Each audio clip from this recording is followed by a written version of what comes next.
हमारा क्वेश्चन है in a simple Atwood machine two unequal masses m1 and m2 are connected by a string going over a clamped light smooth pulley in a typical arrangement. m1 equals to 300 gram and m2 equals to 600 grams.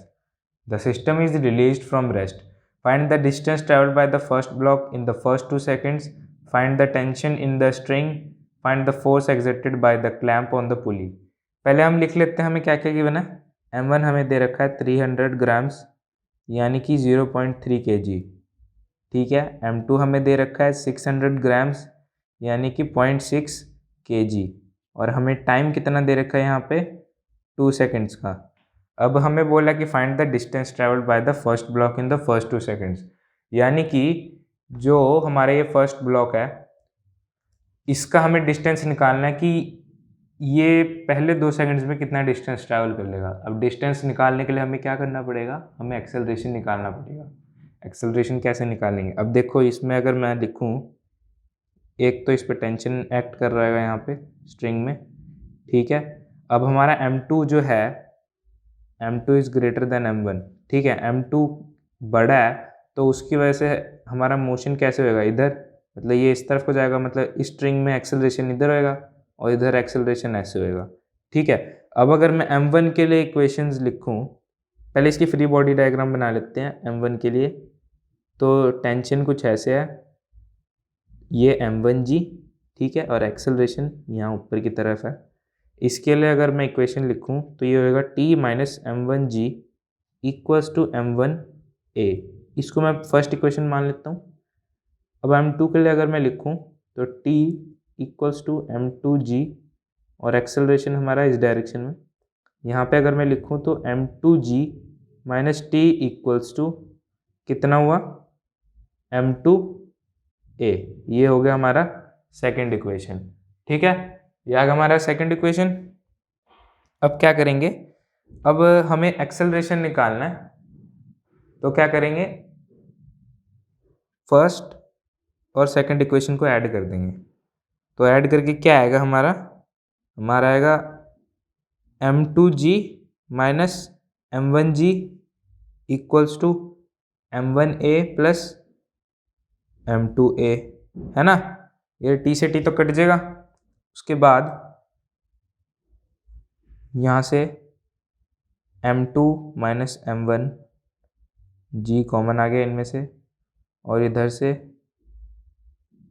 a common आ गया। हमें निकालना है a, तो a की value हमारे पास कितनी आई, m2 minus m1 upon m1 plus m2 into g. यहाँ पर अगर मैं वैल्यूज पुट करूँ तो क्या आएगा, 0.6 माइनस 0.3 अपॉन 0.6 प्लस 0.3 मल्टीप्लाइड जी यानी कि 9.8। यह आ जाएगा मेरे पास 0.3 अपॉन 0.9 इंटू 9.8। इसको डिवाइड करने पे हमारे पास आएगा 9.8 अपॉन 3। ठीक है, तो इसको सॉल्व करने पे हमारे पास हमारा एक्सेलरेशन कितना आया, एक्सेलरेशन आ गया मेरा 3.27 मीटर पर सेकेंड स्क्वायर। ठीक है, ये आ गया मेरा एक्सेलरेशन। अब मैं क्या करूँगा, अब ए पार्ट निकालते हैं। हमारे पास एक्सेलरेशन आ चुका है। ठीक है, तो हम डिस्टेंस भी निकाल सकते हैं एक्सेलरेशन की मदद से। अब तो अगर मैं सेकंड इक्वेशन यूज़ करूँ मोशन की, हाफ ए टी स्क्वायर। ठीक है, तो मेरे को डिस्टेंस निकालना है। इनिशियली वो 0 पे था तो हाफ एक्सेलरेशन मेरे को पता लगा कितना है 3.27। टाइम हमें 2 सेकंड्स का दे रखा है स्क्वायर। यहाँ से एक 2 से 2 कट जाएगा यानी कि 3.27 इंटू 2 मतलब 6.5 मीटर वो चला है। ठीक है, ये आ गया हमारा ए पार्ट, 6.5 मीटर वो चला है।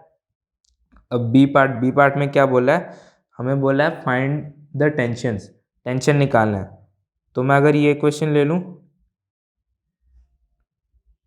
तो इससे मेरा टेंशन आ जाएगा।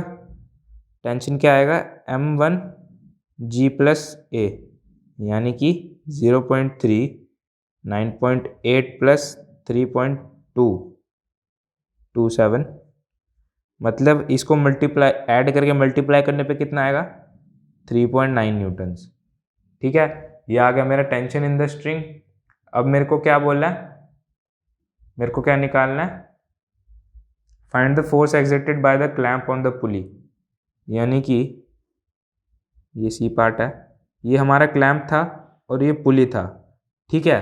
अब क्लैंप पुली पे कौन सा फोर्स लगाया, क्लैंप पुली पे कौन सा फोर्स लगा सकता है, रिएक्शन फोर्स। कौन सा रिएक्शन, किस चीज़ का रिएक्शन, जो पुली क्लैंप पे फोर्स लगाएगा इस तरफ, है ना, क्योंकि इसमें टेंशन, पुली में तो टेंशन पैदा हो रही है ना, तो इसकी वजह से इस यहाँ पे कुछ फोर्स लगेगा, तो इसकी वजह से क्लैंप पुली पे फोर्स लगाया किस तरफ, इस डायरेक्शन में रिएक्शन होगा जो इस फोर्स का, ठीक है। ये फोर्स कौन सा होगा, टेंशन।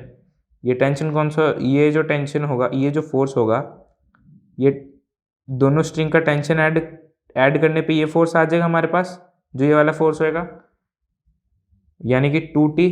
अब टेंशन हमारे पास कितना आया था, 3.9, यानी कि हमारा आंसर यहाँ से कितना है, 2 इंटू 3.9 हमारा कितना आ गया, 7.8 न्यूटन्स, ठीक है। ये होगा हमारा क्वेश्चन। इससे आसान सॉल्यूशन और कहीं नहीं।